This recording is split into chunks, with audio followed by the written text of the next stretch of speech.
70 वर्षांपूर्वी हे गवत भारतात आलं आणि आज ते आपल्या शेतीसाठी सर्वात मोठी डोकेदुखी बनलं आहे. गोष्ट 1950ची. त्यावेळी भारतात अन्नाचा प्रचंड दुष्काळ पडला होता. लोकांच्या अन्नाचा प्रश्न सोडवण्यासाठी भारत सरकारने अमेरिकेकडून लाल गहू आयात केला. यालाच PL 480 करार असं म्हणतात. पण हा गहू जेव्हा भारतात आला तेव्हा त्या गव्हासोबत काँग्रेस गवताच्या बिया भारतात आल्या.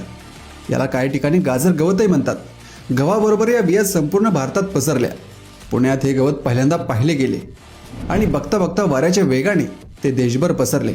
याला काँग्रेस गवत असं नाव का पडलं तर ज्या काळात हे गवत सगळीकडे पसरलं तेव्हा देशात काँग्रेसचं सरकार होतं. सरकारवर टीका करण्यासाठी लोकांनी या गवताला काँग्रेस गवत मानायला सुरुवात केली. हे काँग्रेस गवत शेतीसाठी खूप त्रासदायक आहे. याला हजारो बिया येतात. वजनाने हलके असल्यामुळे त्या बिया वाऱ्यासोबत सगळीकडे पसरतात. हे गवत पिकांचे पोषण खेचून घेते, त्यामुळे पिकांचे नुकसान होते. जनावरांसाठी सुद्धा हे गवत चांगले नसते.